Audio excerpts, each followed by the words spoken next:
What would you do if you had nowhere to go? No roof over your head, no locked door to keep the monsters out. Tonight, I'm sharing 5 true stories that will make you grateful for every wall around you. These aren't just tales of hardship. These are stories of terror that happened to real people who had nothing left to lose, except their lives. The streets don't just take your dignity. Sometimes they take everything else too. And what you're about to hear will make you realize that home isn't just shelter, it's survival. If you think sleeping rough means your only enemies are cold and hunger, think again. Because when you're truly vulnerable, that's when the real predators come hunting.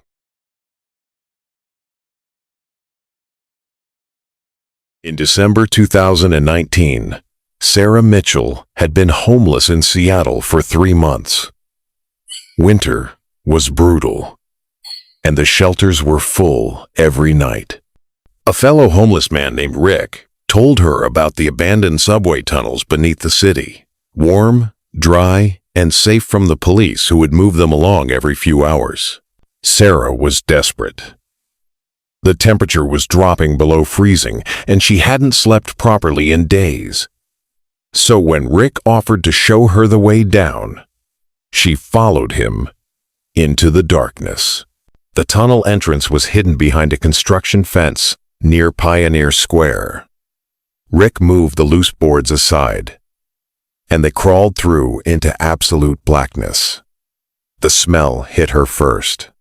Decay, human waste, and something else. Something sweet and rotten.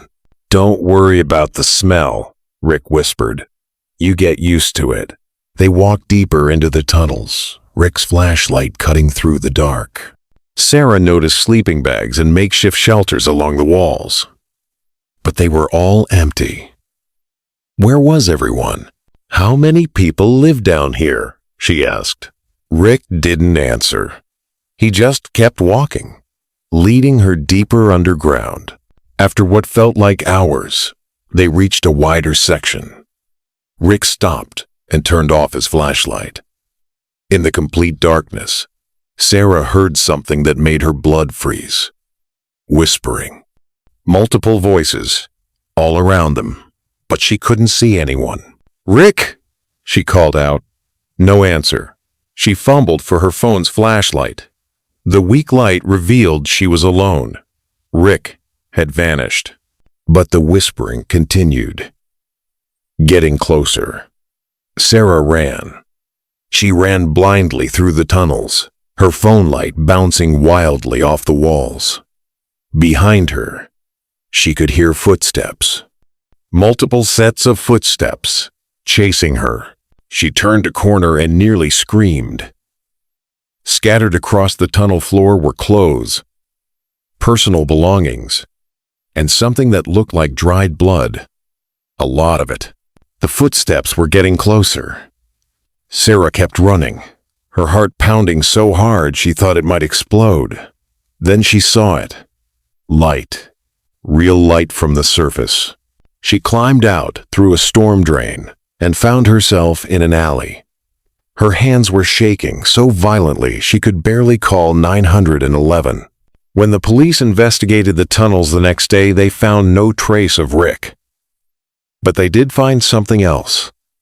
The remains of 7 homeless people, all killed over the past year, all reported missing from the streets above. The killer was never found. And Rick? He wasn't homeless at all. Security cameras from a nearby building showed him leaving the tunnels alone, getting into a car, and driving away. He had been hunting the most vulnerable people in the city, people no one would miss. Sarah survived because she ran. The others weren't so lucky.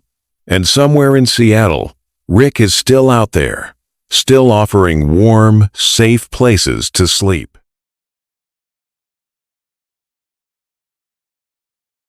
Marcus Williams had been living on the streets of Phoenix for 2 years. The desert heat was merciless during the day, but at night, temperatures could drop dangerously low. He had learned to survive, by staying near gas stations and 24-hour businesses where the lights provided some safety. On a particularly cold February night in 2021, Marcus was huddled behind a McDonald's when a white van pulled up. The side door opened, and a woman in her 50s stepped out. She was well-dressed, with a warm smile and kind eyes. "Hi there," she said softly. "I'm Janet with Desert Hope Ministry. We're providing hot meals and warm clothes tonight. Would you like some help?" Marcus was suspicious at first. He'd learned the hard way that kindness on the streets often came with a price. But he was starving, and Janet seemed genuine. She handed him a styrofoam container filled with hot soup, bread, and even a piece of chocolate cake. "There's more in the van," Janet said. "And we have blankets, coats, anything you need." Marcus noticed there were already 3 other homeless people in the van. They looked relaxed, even happy. One of them, an older man named Pete, waved him over.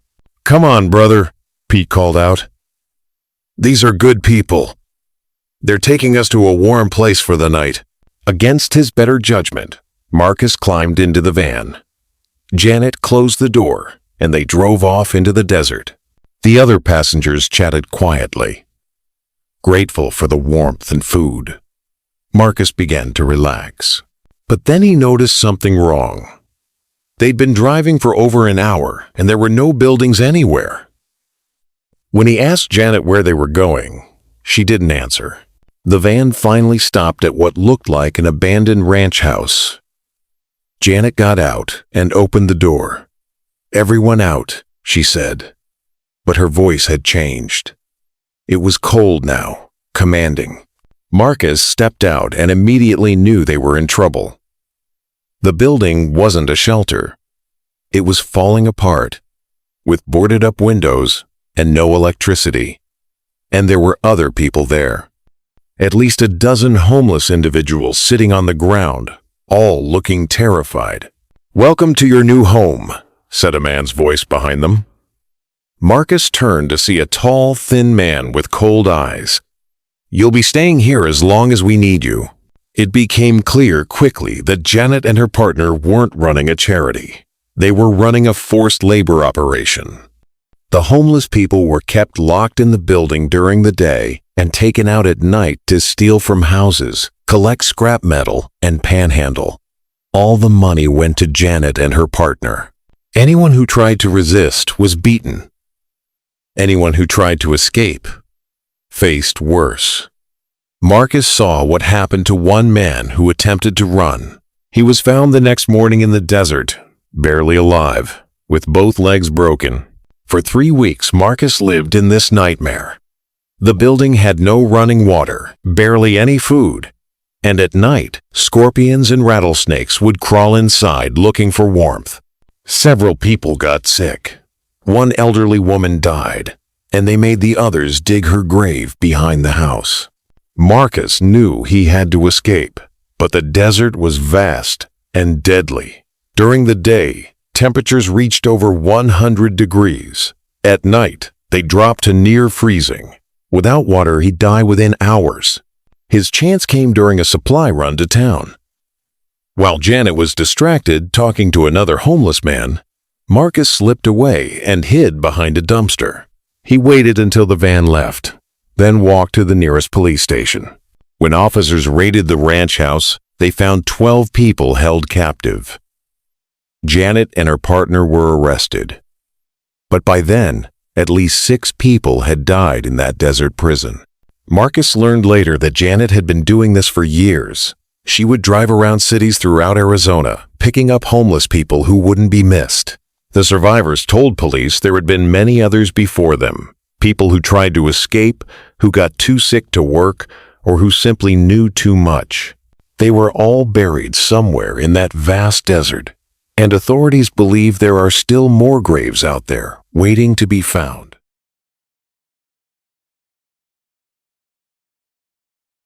In November 2020, Lisa Chen had been homeless in Detroit for 6 months after losing her job and apartment to the pandemic. The city's homeless shelters were overcrowded and dangerous, so she had been sleeping in doorways and under bridges, always moving to stay ahead of police sweeps. When winter arrived early that year, Lisa was desperate for shelter. That's when she met Tommy, another homeless man who claimed to know a warm, safe place to sleep. An old psychiatric hospital on the outskirts of the city, abandoned for decades, but with some areas still structurally sound. The cops never go there, Tommy explained. Too many bad stories, but those are just rumors. I've been staying there for months. Lisa was hesitant, but the temperature was dropping fast, and she could see snow in the forecast. Against her better judgment, she agreed to let Tommy show her the way. The Waverly Hills Psychiatric Hospital had been closed since 1994. The massive brick building sat on 40 acres of overgrown land, surrounded by a rusted chain-link fence. Tommy led her to a hole cut in the fence behind the building, hidden by dead bushes. Inside, the hospital was a maze of dark corridors, empty rooms, and peeling paint. Their flashlights revealed graffiti on the walls, broken glass everywhere, and the lingering smell of mold and decay. But Tommy was right about one thing. It was warmer inside than out. "I stay on the 3rd floor," Tommy said, leading her up a staircase with a missing handrail. "There's a room there that still has windows, and I've got it set up pretty nice." The room Tommy showed her was surprisingly comfortable. He had mattresses, blankets, battery-powered lanterns, and even some canned food. It looked like he'd been living there for a while. "How did you get all this stuff in here?" Lisa asked. "Found it," Tommy replied. But he wouldn't meet her eyes. People leave things behind sometimes. Lisa set up her sleeping bag in a corner and tried to get comfortable. But as the night wore on, she began hearing things. Footsteps in the hallway outside, doors opening and closing, voices whispering in rooms that should have been empty. When she mentioned this to Tommy, he just laughed. "Old buildings make noise," he said. "You'll get used to it." But Lisa couldn't shake the feeling that they weren't alone. Around 2 a.m., she heard something that made her blood run cold. Screaming. Someone was screaming somewhere in the hospital, and it wasn't stopping. "Tommy," she whispered, shaking him awake. "Do you hear that?" Tommy listened for a moment, then shrugged. "Probably just cats fighting. Go back to sleep." But Lisa couldn't sleep. The screaming continued for another hour before finally stopping, and then she heard the footsteps again, closer this time, coming up the stairs. She grabbed her flashlight and crept to the doorway. The hallway was dark, but she could see a shape moving at the far end. Someone was there, walking slowly toward their room. "Tommy," she hissed. But when she turned around, Tommy's sleeping bag was empty. He was gone. The footsteps were getting closer. Lisa grabbed her backpack and ran. She ran down the hallway in the opposite direction, looking for another staircase, another way out. Behind her, she could hear multiple sets of footsteps now, all following her. She found a staircase and ran down, 2 steps at a time. On the 2nd floor, she nearly tripped over something on the floor. Her flashlight revealed a sleeping bag, still warm, with personal belongings scattered around it. Someone else had been staying here, recently. The footsteps were right behind her now. Lisa ran faster, through more hallways, past more empty rooms. Some of the rooms weren't empty, though. Her flashlight caught glimpses of makeshift beds, food containers, and personal items, lots of them, as if dozens of people had been living in this hospital. But where were they all? She finally found an exit and burst through the door into the cold night air.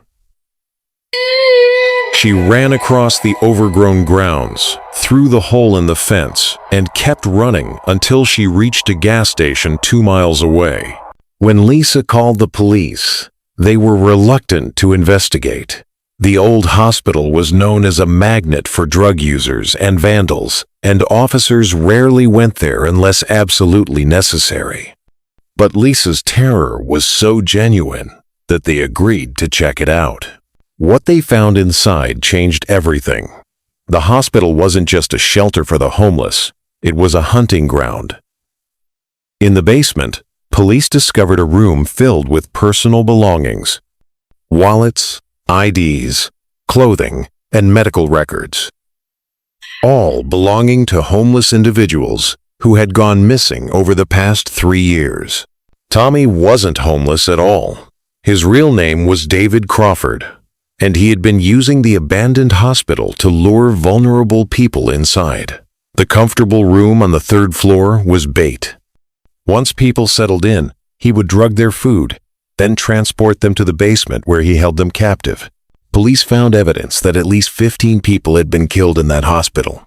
Some had been tortured for days before dying. Others had simply been left to starve in locked rooms. Crawford was arrested, but he died in custody before his trial, claiming he had partners who were still active. The investigation revealed that similar operations might be running in abandoned buildings throughout the Midwest, targeting homeless populations. The old hospital was demolished 6 months later, but authorities believe there are still bodies buried on the grounds that were never found.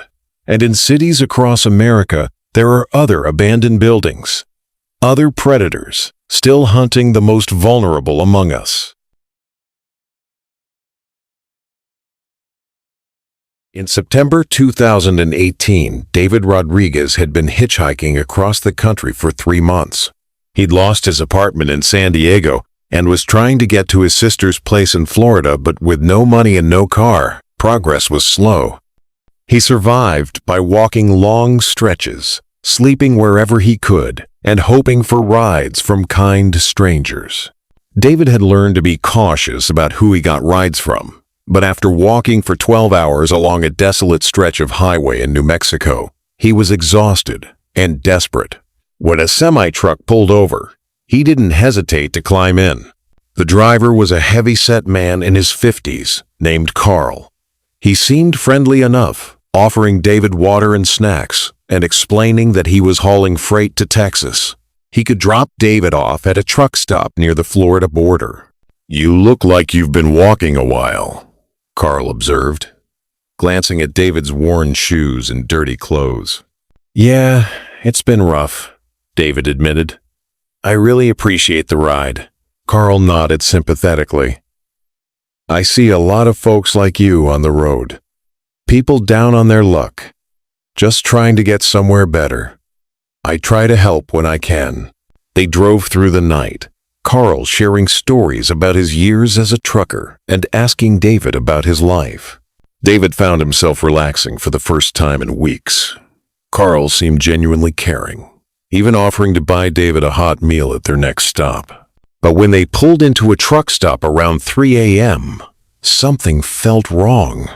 The place was nearly deserted, with only a few trucks parked in the vast lot. Carl parked at the far end, away from the lights of the main building. "I need to check my load," Carl said. "Why don't you come around back and help me? I'll make it worth your while." David followed Carl to the back of the trailer. When Carl opened the doors, David expected to see freight or cargo. Instead, he saw something that made his stomach drop. The trailer was divided into small compartments, each barely large enough for a person to lie down. And they weren't empty. In 3 of the compartments, David could see people. Homeless people by the looks of them. All unconscious, or barely conscious. They were chained to the walls of the trailer. "What the hell is this?" David started to back away, but Carl was faster.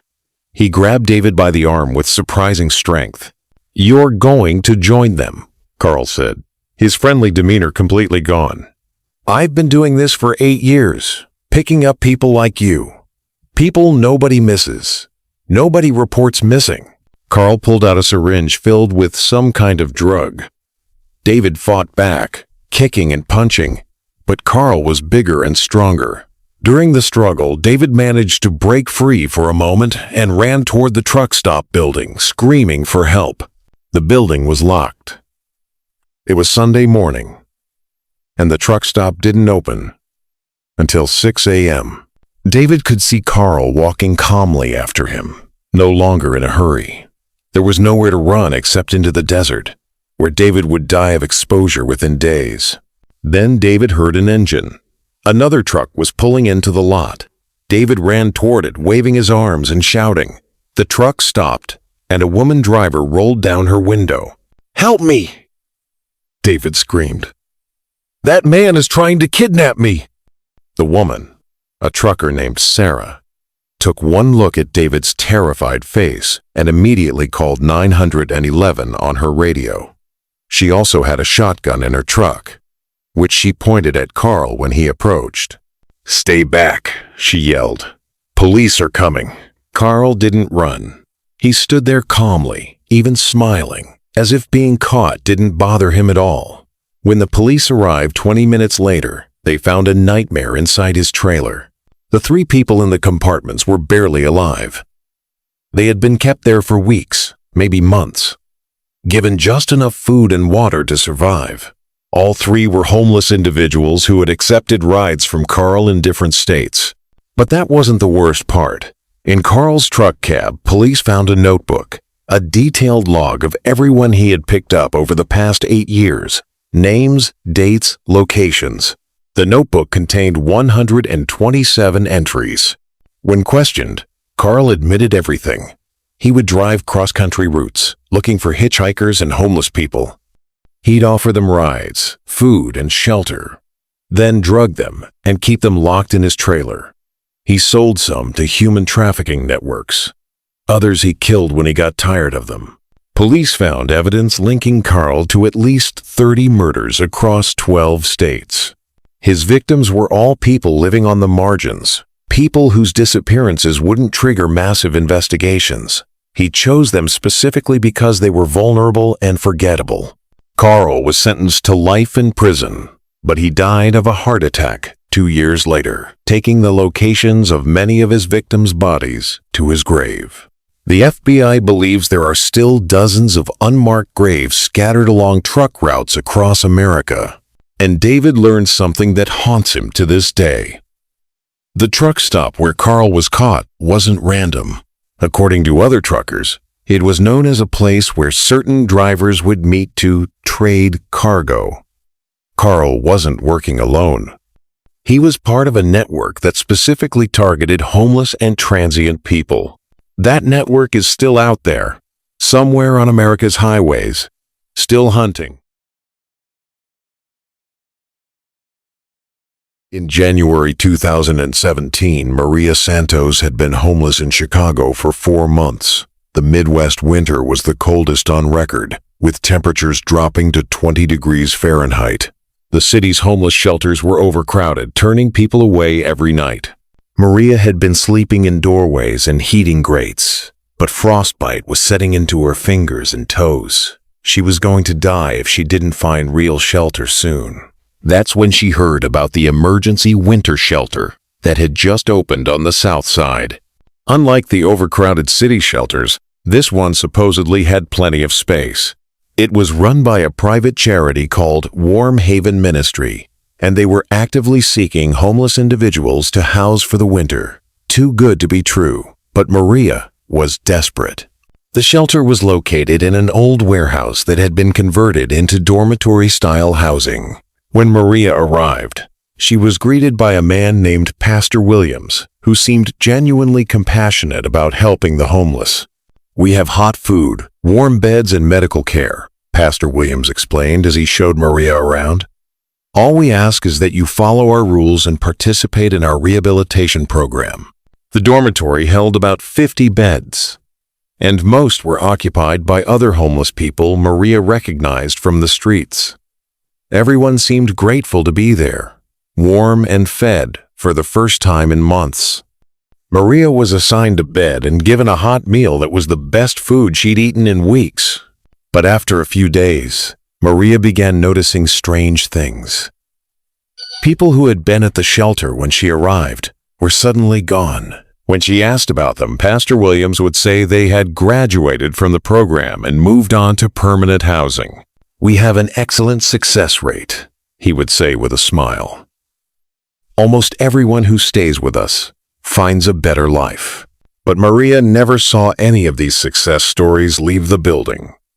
People would just disappear overnight, and new homeless individuals would arrive to take their beds.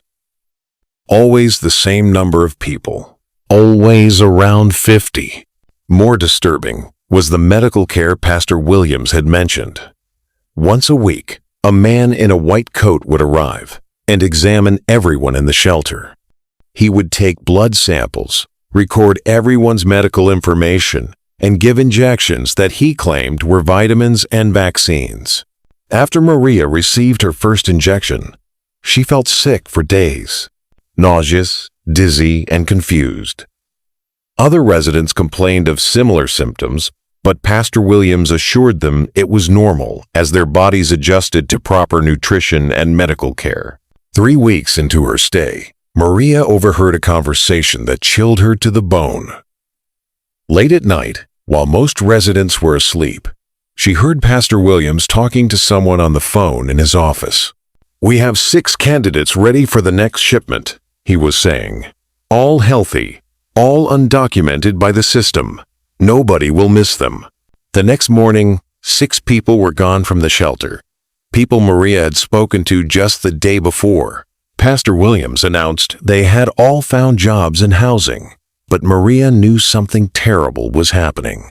That night, Maria pretended to be asleep when she heard footsteps in the dormitory. Through barely opened eyes, she watched as Pastor Williams and 2 other men moved through the beds, checking on sleeping residents. They stopped at a bed 3 rows from Maria, where an elderly man named Frank was sleeping. One of the men injected something into Frank's arm. Frank didn't even wake up. They waited a few minutes, then carefully lifted Frank's unconscious body and carried him out of the dormitory. Maria knew she had to escape immediately. She waited another hour, then quietly gathered her few belongings and crept toward the exit. The front door was locked from the inside, and there was an alarm system. But Maria found a window in the bathroom that had been painted over, but wasn't secured. She broke the window as quietly as possible and crawled out into the freezing night. The temperature was 15 degrees, and she had no coat, but she ran anyway. She ran through the empty streets until she found a 24-hour police station. When police raided the shelter the next morning, they found a horror that made national news. The shelter wasn't helping homeless people find better lives. It was harvesting them for organ trafficking.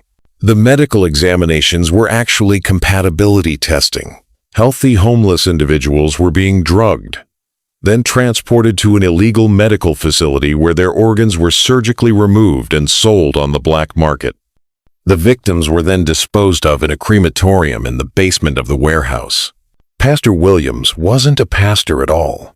His real name was Dr. Marcus Webb, a surgeon who had lost his license years earlier for malpractice. He had been running the organ harvesting operation for 3 years, specifically targeting homeless people because their disappearances wouldn't be investigated. Police found evidence of at least 80 victims. The crematorium in the basement contained the remains of dozens of people. Dr.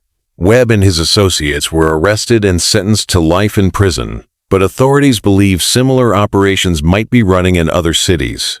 Maria survived because she trusted her instincts and acted quickly. But she learned that predators specifically target the most vulnerable members of society, people who society has forgotten about, people who won't be missed. And somewhere out there, in cities across the world, there are other fake shelters, other fake charities, still hunting for victims among those who have nowhere else to turn.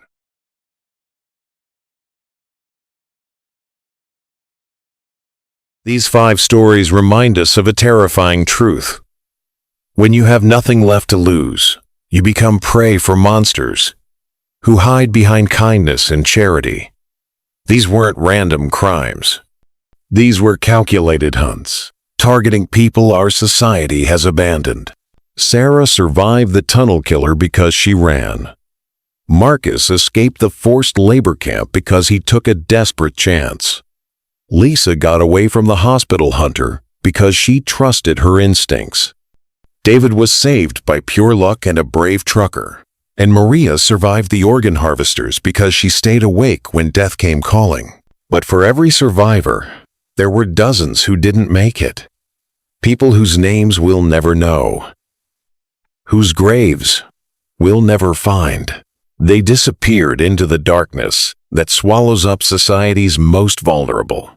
The streets are dangerous not just because of cold, hunger, and exposure. They're dangerous because predators know that's where they'll find victims nobody will miss. People they can hurt, kill, and dispose of without consequence.